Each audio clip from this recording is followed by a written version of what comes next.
ಹೇ guys, ನಮಸ್ಕಾರ. Welcome to my new vlog. ಇದು ನನ್ನ ಮೊದಲನೇ ಮಿನಿ ವ್ಲಾಗ್ ಆಗಿರುತ್ತೆ. ಆ್ಯಂಡ್ ನಾನು ಇವತ್ತಿನ ವ್ಲಾಗಲ್ಲಿ ಚಿಕನ್ ಲಾಲಿಪಾಪ್ ರೆಸಿಪಿ ಹೇಗೆ ಮಾಡೋದು ಅಂತ ಹೇಳ್ಕೊಡ್ತಾ ಇದ್ದೀನಿ. ಬನ್ನಿ ನೋಡೋಣ.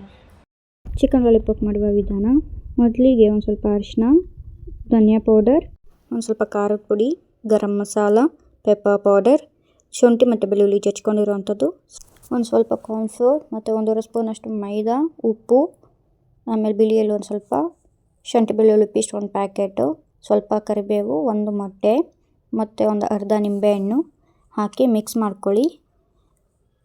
ಫುಡ್ ಕಲರ್ ಒಂದು ಸ್ವಲ್ಪ, ಆಮೇಲೆ ಚಿಕನ್ ಲಾಲಿಪಾಪ್ ಪೀಸಸ್ನ ಹಾಕಿ ಚೆನ್ನಾಗಿ ಕಲಿಸ್ಕೊಳ್ಳಿ. ಈಗ ಎಣ್ಣೆ ಕಾದಿರೋ ಎಣ್ಣೆಗೆ ಒಂದೊಂದಾಗೆ ಪೀಸ್ನ ಬನ್ನಿ. ಅದೊಂದು 6 to 7 ಮಿನಿಟ್ಸ್ ಫ್ರೈ ಆಗಬೇಕು.